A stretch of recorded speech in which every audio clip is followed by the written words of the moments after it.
किशोर तिवारी जी के एक पैर कांग्रेस की नाव में, एक पैर उद्धव सेना की नाव में। अभी उन्होंने बोला कांग्रेस का स्ट्राइक रेट ज़्यादा, कांग्रेस की सीटें ज़्यादा, मुख्यमंत्री चेहरा हमारा। ये केवल किशोर तिवारी बोल सकते हैं और इतनी मासूमियत से, इतनी नॉटी स्माइल देकर बोल सकते हैं। सुन लीजिए, पूरे सुनिए।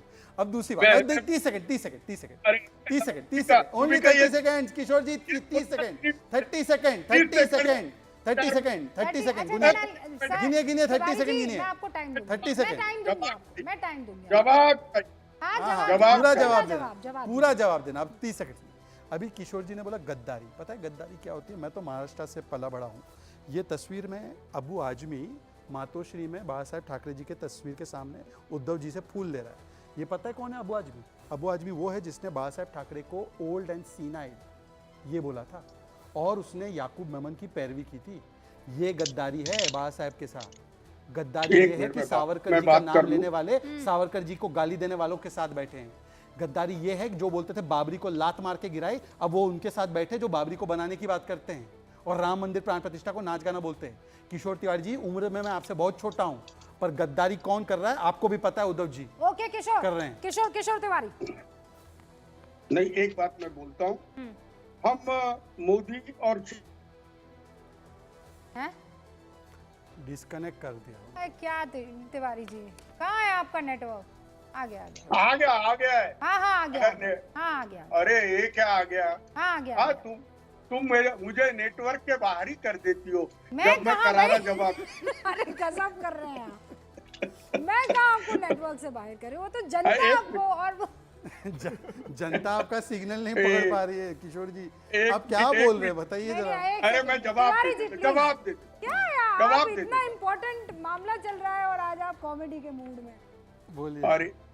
अरे देखो, सेंस ऑफ ह्यूमर जिंदा रहना चाहिए। हाँ, बिल्कुल। अब हम एजुकेशन, आप लोगों की पार्टी जिंदा रहेगी कि नहीं, ये सबसे बड़ा सवाल है। और मैं तो चलो इसका जवाब तुमको 23 नवंबर को मिलेगा। मैं बता रहा हूँ, उद्धव ठाकरे ने लकीर बहुत लंबी खींच दी है। अच्छा। उद्धव ठाकरे या महाराष्ट्र के नेक्स्ट सीएम बनने जा रहे हैं। अगर हो सकता है तो शहजाद पूनावाला पैसे की बारिश कर दो, सारे लोगों को खरीद लो, कुछ नहीं होने वाला।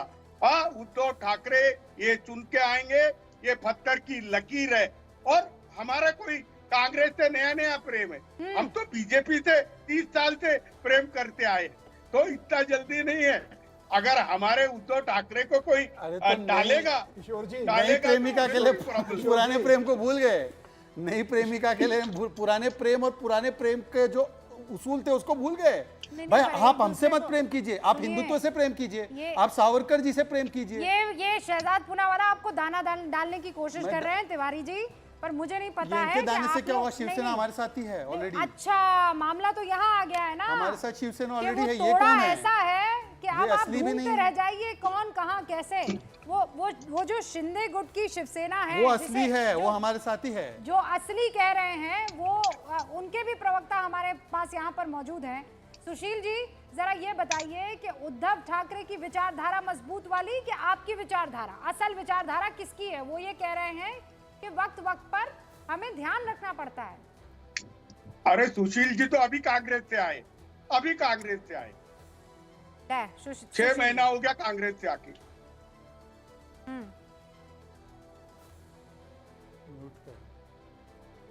सर हाँ, आपकी आवाज नहीं आ रही सुशील जी। मैं जवाब दे दूं तिवारी जी? बोल दो।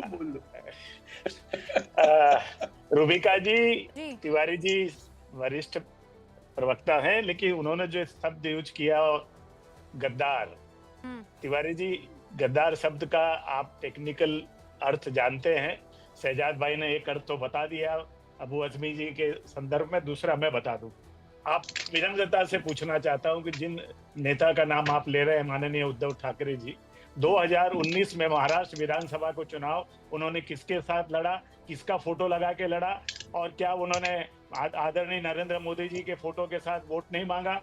और उसके बाद क्या उन्होंने अलग राह नहीं अपनाई तो उसको गद्दारी कहते हैं तिवारी जी। ये बड़ी विनम्रता से इसको आप मान लीजिए, गद्दारी उसको कहते हैं। और विचारधारा जिसको जिंदा रखने भी आदरणीय माननीय बाला साहेब ठाकरे ने जिस विचारधारा को लेकर, जिन उद्देश्यों को लेकर के शिवसेना की स्थापना सुशील की। जी, आपसे ये सवाल पूछा जाएगा कि एक पिता की विरासत जो बेटा आगे बढ़ा रहा था, हालांकि परिवारवाद और इसका 10 तरीके के इस पर डिस्कशंस हो सकते हैं, आपने उनकी नाक के नीचे से पूरी पार्टी छीन ली, तो गद्दारी उसे नहीं तो किसे कहेंगे?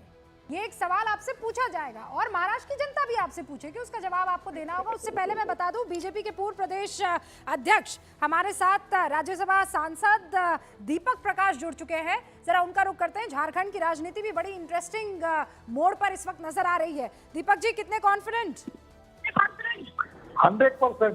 100% वहां पर आने वाले जो विधानसभा के चुनाव होंगे, उस चुनाव में डबल इंजन की सरकार बनेगी, एनडीए गठबंधन की सरकार बनेगी और कमल फूल के नेतृत्व में सरकार बनेगी। नहीं, लेकिन आप इतने कॉन्फिडेंट कैसे नजर आ रहे हैं? क्योंकि ये कहा जा रहा है कि सिंपैथी फैक्टर जो है वो सोरेन के साथ जाएगा। दूर दूर तक किसी तक अब दोबारा हेमंत सोरेन शपथ नहीं ले पाएंगे, क्योंकि 5 साल तक इन्होंने 4 करोड़ झारखंड के रहने वाले आदिवासी, मूलवासी और समस्त झारखंडियों को ठगने का काम किया, नौजवानों को नौकरी देने का। दीपक जी, सबसे बड़ा मुद्दा क्या रहने वाला है आप लोगों का? किस मुद्दे के साथ चुनाव में? जी, मुद्दे की कमी नहीं है, मुद्दों का तो पहाड़ है। चाहे झारखंड को लूटखंड बनाने का सवाल हो, हाँ। चाहे नौजवानों को नौकरी देने के नाम पर ठगने की बात हो, हाँ। चाहे बेरोजगारी भत्ता देने की बात हो, चाहे भारत में सबसे ज्यादा महिलाओं के साथ अनाचार की घटना करने का सवाल हो, यानी आप सारे मुद्दों के साथ घोटाले का सवाल हो। ठीक है, आप पूरे मैदान में जो है तैयारी के साथ उतर रहे हैं। तो ये भी बता दीजिए कि चेहरा कौन, किसके नेतृत्व में चुनाव लड़ने वाले हैं? मुख्यमंत्री का चेहरा कौन होगा? दुनिया